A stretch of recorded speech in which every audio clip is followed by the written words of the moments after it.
존경하는 국민 여러분, 저는 오늘 비상계엄에 관한 입장을 밝히기 위해 이 자리에 섰습니다. 지금 야당은 비상계엄 선포가 내란죄에 해당한다며 광란의 칼춤을 추고 있습니다. 정말 그렇습니까?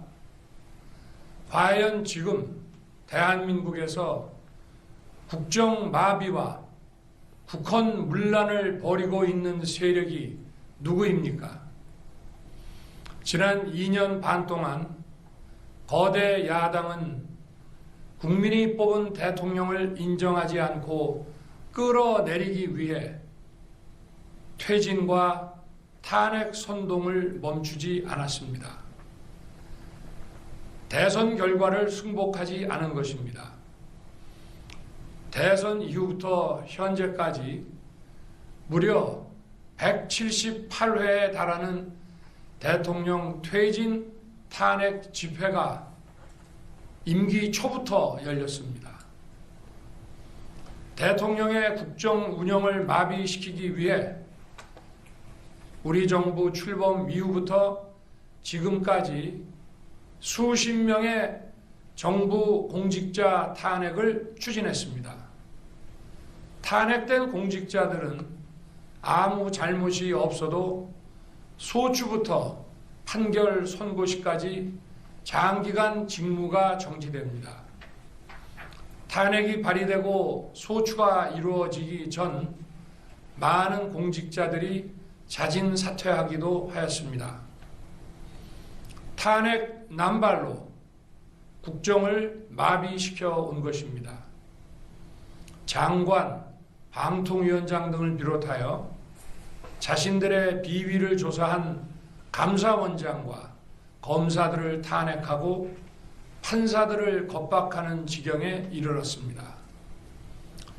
자신들의 비위를 덮기 위한 방탄 탄핵이고 공직기관과 법질서를 완전히 무너뜨리는 것입니다. 뿐만 아니라 위헌적 특검 법안을 27번이나 발의하면서 정치 선동 공세를 가해왔습니다. 급기야는 범죄자가 스스로 자기에게 면죄부를 주는 셀프 방탄 입법까지 밀어붙이고 있습니다. 거대 야당이 지배하는 국회가 자유민주주의의 기반이 아니라 자유민주주의 헌정 질서를 파괴하는 괴물이 된 것입니다. 이것이 국정마비요 국가 위기 상황이 아니면 무엇이란 말입니까? 이것뿐만이 아닙니다. 지금 거대 야당은 국가 안보와 사회 안전까지 위협하고 있습니다. 예를 들어 지난 6월 중국인 3명이 드론을 띄워 부산에 정박 중이던 미국 항공모함을 촬영하다 적발된 사건이 있었습니다. 이들의 스마트폰과 노트북에서는 최소 2년 이상 한국의 군사시설들을 촬영한 사진들이 발견됐습니다. 지난달 40일에는 40대 중국인이 드론으로 국정원을 촬영하다 붙잡혔습니다. 이 사람은 중국에서 입국하자마자 곧장 국정원으로 가서 이 같은 일을 벌인 것으로 확인됐습니다. 하지만 현행 법률로는 외국인의 간첩 행위를 간첩죄로 처벌할 길이 없습니다. 이러한 상황을 막기 위해 형법의 간첩죄 조항을 수정하려 하였지만 거대 야당이 완강히 가로막고 있습니다. 지난 정권 당시 국정원의 대공수사권을 박탈한 것도 모자라서 국가보안법 폐지도 시도하고 있습니다. 국가 안보를 위협하는 간첩을 잡지 말라는 것 아닙니까? 북한의 불법적인 핵무장과 미사일 위협 도발에도, GPS 교란과 오물 풍선에도, 민주노총 간첩 사건에도 거대 야당은 이에 동조할 뿐 아니라 오히려 북한 편을 들면서 이에 대응하기 위해 고군분투하는 정부를 흠집내기만 했습니다. 북한의 불법 핵 개발에 따른 유엔 대북 제재도 먼저 풀어야 한다고 주장합니다. 도대체 어느 나라 정당이고 어느 나라 국회인지 알 수가 없습니다. 검찰과 경찰의 내년도 특경비, 특활비 예산은 아예 0원으로 깎았습니다. 금융 사기 사건, 사회적 약자 대상 범죄, 마약 수사 등 민생 침해 사건 수사, 그리고 대공 수사에 쓰이는 기묘한 예산입니다. 마약, 딥페이크 범죄 대응 예산까지도 대폭 삭감했습니다.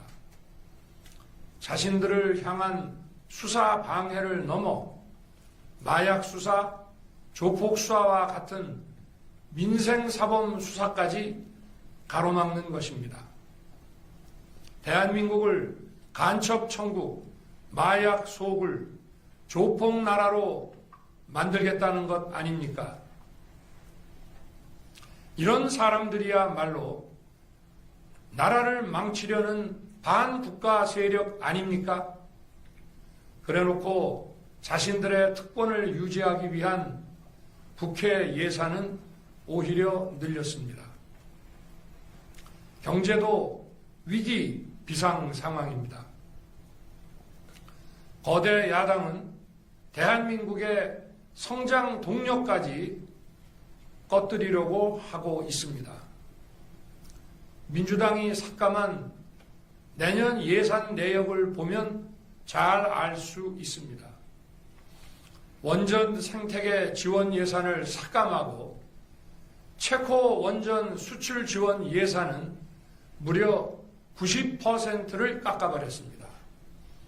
차세대 원전 개발 관련 예산은 거의 전액을 삭감했습니다.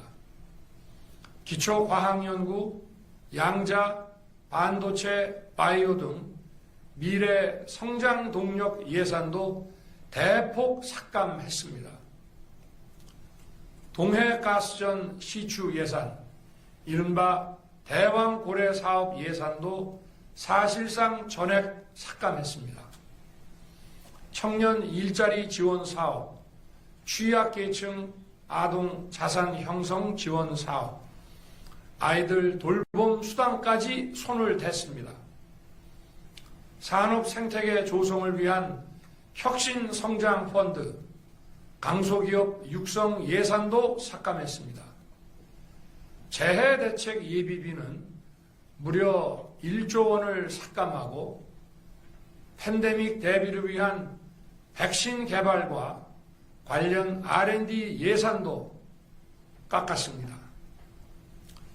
이처럼 지금 대한민국은 거대 야당의 의회 독재와 폭거로 국정이 마비되고 사회 질서가 교란되어 행정과 사법의 정상적인 수행이 불가능한 상황입니다.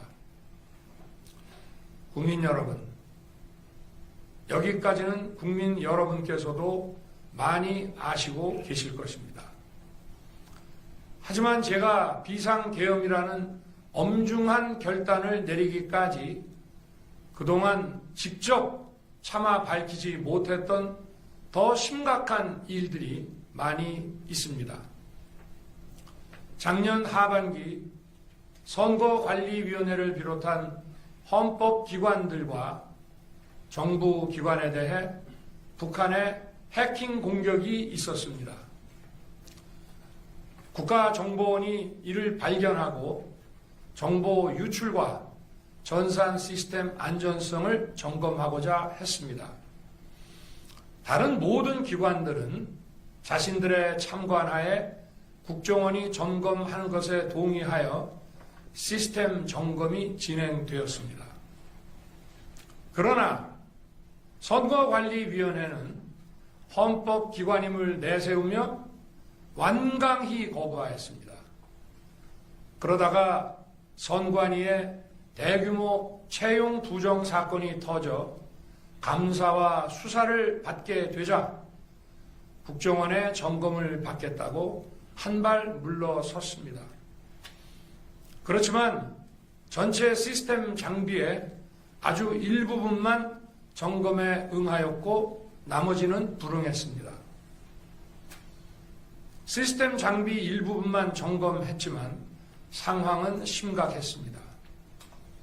국정원 직원이 해커로서 해킹을 시도하자 얼마든지 데이터 조작이 가능하였고 방화벽도 사실상 없는 것이나 마찬가지였습니다. 비밀번호도 아주 단순하여 1, 2, 3, 4, 5 같은 식이었습니다.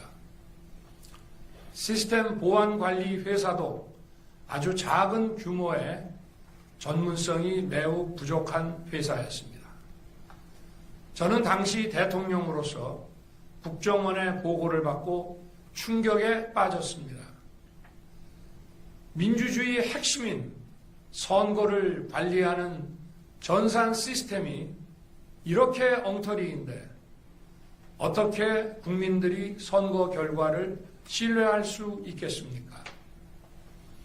선관위도 국정원의 보안 점검 과정에 입회하여 지켜보았지만 자신들이 직접 데이터를 조작한 일이 없다는 변명만 되풀이할 뿐이었습니다.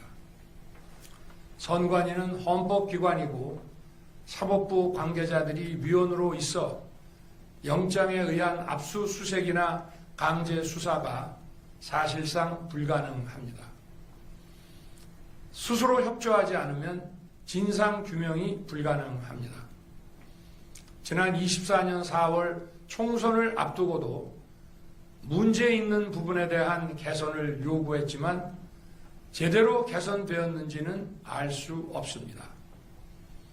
그래서 저는 이번에 국방장관에게 선관위 전산 시스템을 점검하도록 지시한 것입니다.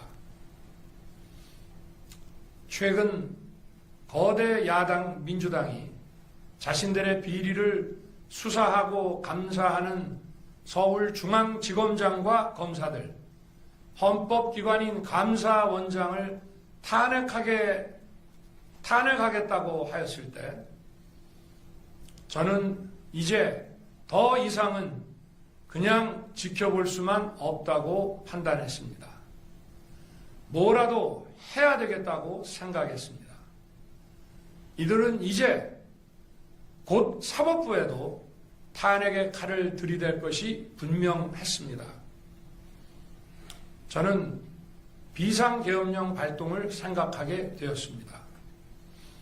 거대 야당이 헌법상 권한을 남용하여 위헌적 조치들을 계속 반복했지만 저는 헌법의 틀 내에서 대통령의 권한을 행사하기로 했습니다. 현재의 망국정 국정마비 상황을 사회 교란으로 인한 행정사법의 국가기능 붕괴 상태로 판단하여 계엄령을 발동하되 그 목적은 국민들에게 거대 야당의 반국가적 폐악을 알려 이를 멈추도록 경고하는 것이었습니다. 그럼으로써 자유민주주의 헌정질서의 붕괴를 막고 국가 기능을 정상화하고자 하였습니다. 사실 12월 4일 계엄 해제 이후 민주당에서 감사원장과 서울중앙지검장 등에 대한 탄핵안을 보류하겠다고 발표하여 짧은 시간의 계엄을 통한 메시지가 일정 부분 효과가 있었다고 생각했습니다. 그러나 이틀 후 보류하겠다던 탄핵 소추를 그냥 해버렸습니다. 비상계엄의 명분을 없애겠다는 뜻이었습니다. 애당초 저는 국방장관에게 과거의 계엄과는 달리 계엄의 형식을 빌려 작금의 위기 상황을 국민들께 알리고 호소하는 비상조치를 하겠다고 했습니다. 그래서 질서 유지에 필요한 소수의 병력만 투입하고 실무장은 하지 말고 국회의 계엄 해제 의결이 있으면 바로 병력을 철수시킬 것이라고 했습니다. 실제로 국회의 계엄 해제 의결이 있자 국방부 청사에 있던 국방장관을 제 사무실로 오게 하여 즉각적인 병력 철수를 지시하였습니다. 제가 대통령으로서 발령한 이번 비상조치는 대한민국의 헌정 질서와 국헌을 망가뜨리려는 것이 아니라 국민들에게 망국의 위기 상황을 알려드려 헌정 질서와 국헌을 지키고 회복하기 위한 것입니다.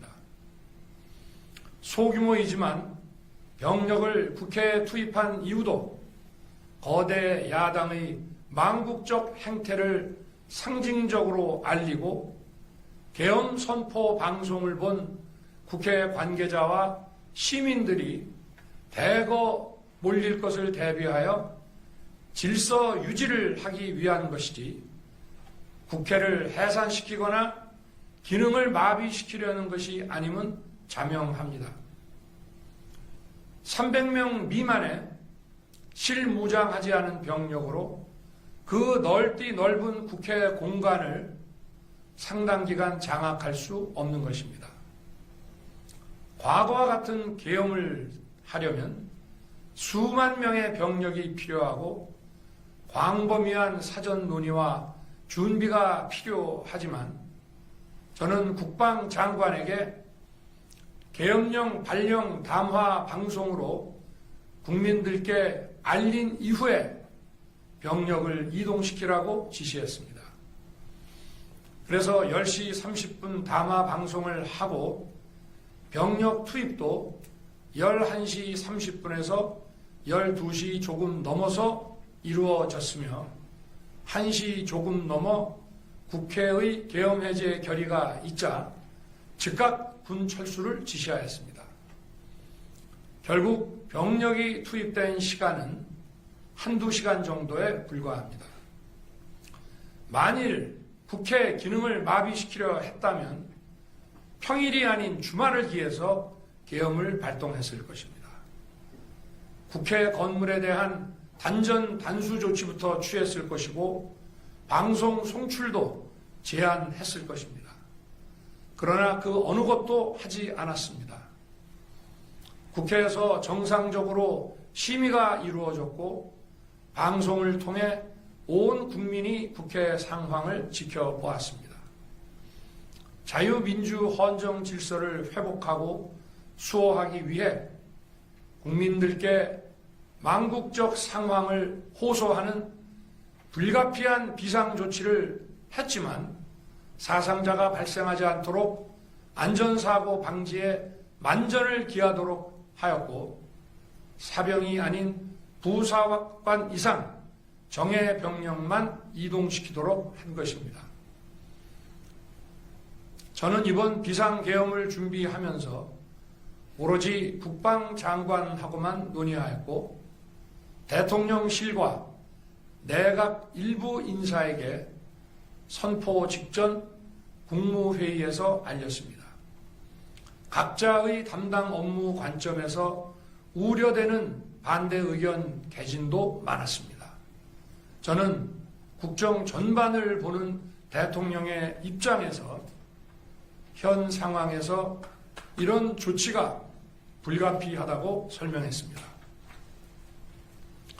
군 관계자들은 모두 대통령의 비상계엄 발표 이후 병력 이동 지시를 따른 것이니만큼 이들에게는 전혀 잘못이 없습니다. 그리고 분명히 말씀드리지만 저는 국회 관계자의 국회 출입을 막지 않도록 하였고, 그래서 국회의원과 엄청나게 많은 인파가 국회 마당과 본관, 본회의장으로 들어갔고 계엄해제 안건 심의도 진행된 것입니다. 그런데도 어떻게든 내란죄를 만들어 대통령을 끌어내리기 위해 수많은 허위 선동을 만들어내고 있습니다. 도대체 2시간짜리 내란이라는 것이 있습니까? 질서 유지를 위해 소수의 병력을 잠시 투입한 것이 폭동이란 말입니까? 거대 야당이 거짓 선동으로 탄핵을 서두르는 이유가 무엇이겠습니까? 단 하나입니다. 거대 야당 대표의 유죄 선고가 임박하자 대통령의 탄핵을 통해 이를 회피하고 조기 대선을 치르려는 것입니다. 국가 시스템을 무너뜨려서라도 자신의 범죄를 덮고 국정을 장악하려는 것입니다. 이야말로 국헌문란 행위 아닙니까? 저를 탄핵하든 수사하든 저는 이에 당당히 맞설 것입니다. 저는 이번 계엄 선포와 관련해서 법적, 정치적 책임 문제를 회피하지 않겠다고 이미 말씀드린 바 있습니다. 저는 대통령 취임 이후 지금까지 단 한순간도 개인적인 인기나 대통령 임기, 자리 보존에 연연해 온 적이 없습니다. 자리 보존 생각만 있었다면 국헌문란 세력과 구태여 맞서 싸울 일도 없었고 이번과 같이 비상계엄을 선포하는 일은 더더욱 없었을 것입니다. 5년 임기 자리 지키기에만 매달려 국가와 국민을 외면할 수 없었습니다. 저를 뽑아주신 국민의 뜻을 저버릴 수 없었습니다. 하루가 멀다 하고 다수의 힘으로 입법 폭거를 일삼고 오로지 방탄에만 혈안되어 있는 거대 야당의 의회 독재에 맞서 대한민국의 자유민주주의와 헌정 질서를 지키려 했던 것입니다. 그 길밖에 없다고 판단해서 내린 대통령의 헌법적 결단이자 통치 행위가 어떻게 내란이 될 수 있습니까? 대통령의 비상계엄 선포권 행사는 사명권 행사, 외교권 행사와 같은 사법심사의 대상이 되지 않는 통치 행위입니다. 국민 여러분, 지금 야당은 저를 중범죄자로 몰면서 당장 대통령직에서 끌어내리려 하고 있습니다. 만일 망국적 국헌문란 세력이 이 나라를 지배한다면 어떤 일이 벌어지겠습니까? 위헌적인 법률, 셀프 면죄부 법률, 경제 폭망 법률들이 국회를 무차별 통과해서 이 나라를 완전히 부술 것입니다. 원전산업, 반도체 산업을 비롯한 미래 성장 동력은 고사될 것이고 중국산 태양광 시설들이 전국의 살림을 파괴할 것입니다. 우리 안보와 경제의 기반인 한미 동맹, 한미일 공조는 또다시 무너질 것입니다. 북한은 핵과 미사일을 고도화하여 우리의 삶을 더 심각하게 위협할 것입니다. 그러면 이 나라 대한민국의 미래가 어떻게 되겠습니까? 간첩이 활개치고 마약이 미래 세대를 망가뜨리고 조폭이 설치는 그런 나라가 되지 않겠습니까? 지금껏 국정 마비와 북헌 문란을 주도한 세력과 범죄자 집단이 국정을 장악하고 대한민국의 미래를 위협하는 일만큼은 어떤 일이 있어도 막아야 합니다. 저는 끝까지 싸울 것입니다. 국민 여러분, 국정 마비의 망국적 비상 상황에서 나라를 지키기 위해 국정을 정상화하기 위해 대통령의 법적 권한으로 행사한 비상계엄 조치는 대통령의 고도의 정치적 판단이고 오로지 국회의 해제 요구만으로 통제할 수 있는 것입니다.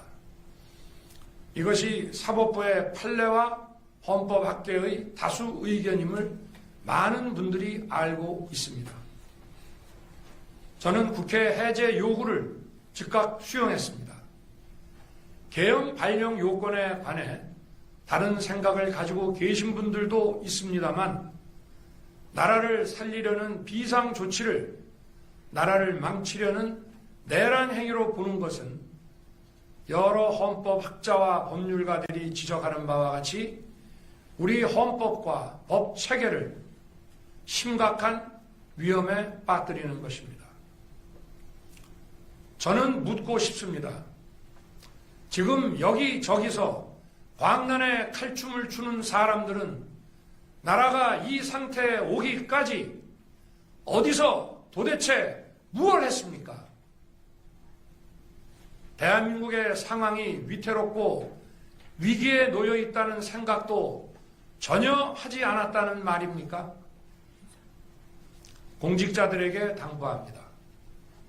엄중한 안보 상황과 글로벌 경제 위기에서 국민의 안전과 민생을 지키는 일에 흔들림 없이 매진해 주시기 바랍니다. 국민 여러분, 지난 2년 반 저는 오로지 국민만 바라보며 자유민주주의를 지키고 재건하기 위해 불의와 부정, 민주주의를 가장한 폭거에 맞서 싸웠습니다. 피와 땀으로 지켜온 대한민국, 우리의 자유민주주의를 지키는 길에 모두 하나가 되어주시길 간곡한 마음으로 호소드립니다. 저는 마지막 순간까지 국민 여러분과 함께 싸우겠습니다.